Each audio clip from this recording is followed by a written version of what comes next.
Bilik screening penciuman digitalisasi atau smell testing camber merupakan inovasi siswa Sekolah Menengah Pertama Negeri 6 Kota Padang Panjang. Bilik penciuman ini diyakini bisa digunakan sebagai pendeteksian awal COVID. Pembuatan alat screening ini siswa telah melakukan riset dan penelitian lebih kurang 2 bulan dan dilakukan di saat belum berlangsungnya belajar tatap muka. Alat ini bentuknya juga sederhana dan terbuat dari barang-barang yang ada di sekitar kita, seperti pedal terbuat dari kayu papan dan pegasnya dari sendok, kemudian tempat sumber bau atau aroma dibuat dari kotak makanan yang dimodifikasi, dan bau diambil dari aroma buah-buahan. Sistem kerjanya gampang. Untuk masuk ke bilik, siswa harus menginjak pedal yang berada di luar bilik. Kemudian secara otomatis pintu bilik terbuka, kemudian siswa masuk ke dalam bilik. Di dalam bilik, alat yang menghantarkan bau atau aroma berputar secara acak dan berhenti.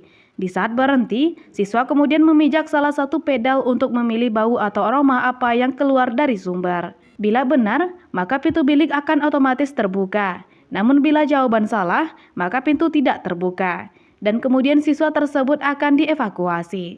Ide pembuatan alat ini berawal dari bagaimana sistem kerja kentut yang bisa menyebarkan bau. Ini alatnya apa namanya? Bilik penciuman sebagai pendeteksi corona level 2. Nah, berapa lama penelitian ini, Dek? Sekitar 2 bulan. 2 bulanan. Nah, ya, ide awalnya dari mana? Dari sistem kerja kentut yang anginnya bisa terbang kemana-mana. Wewangian yang digunakan ini dari apa saja biasanya? Dari aroma buah-buahan yang baunya cukup menyengat. Untuk pengujian alat, pihak sekolah juga melibatkan dari kesehatan dan BPBD. Diharapkan dengan adanya alat ini bisa menjadi pendeteksi awal COVID-19 dan bisa digunakan juga untuk sekolah-sekolah lain, kantor, dan lembaga lain yang ada di Kota Padang Panjang. Di dalam proses pembelajaran, jadi menghadapi pembelajaran tahun pelajaran 2021-2022 menjelang selesainya masa PPKM, maka jadi ada screening penciuman yang sudah disiapkan oleh anak-anak.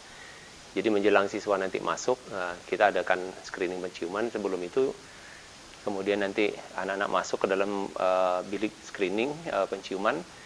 Kalau dia bisa menjawab betul sesuai dengan apa yang dirasakannya, baru dia nanti dibolehkan masuk. Tapi kalau tidak, maka siswa disuruh kembali pulang. Begitu juga dengan lokal, kita sudah menyiapkan untuk penyemprotan yang terjadwal. Penyemprotan lokal, masing-masing lokal kita sudah siapkan alatnya. Jadi kita letakkan di plafon, kemudian nanti pada saat mesinnya kita pasangkan, itu nanti akan menyemprot disinfektannya ke masing-masing lokal. Jadi setiap lokal kita sudah siapkan itu. SMP Negeri 6 sendiri telah banyak membuat inovasi-inovasi untuk keamanan belajar semasa pandemi, seperti alat thermal gen, absensi digital, rakel belajar online tanpa kuota internet, bahkan untuk penyemprotan disinfektan juga dibuat dengan sistem otomatis, yang bisa sesuai jadwal menyemprot ruangan dengan otomatis tanpa harus repot-repot menyemprot secara manual. Dari Kota Padang Panjang, Ikhlasul Ihsan, Denai TV.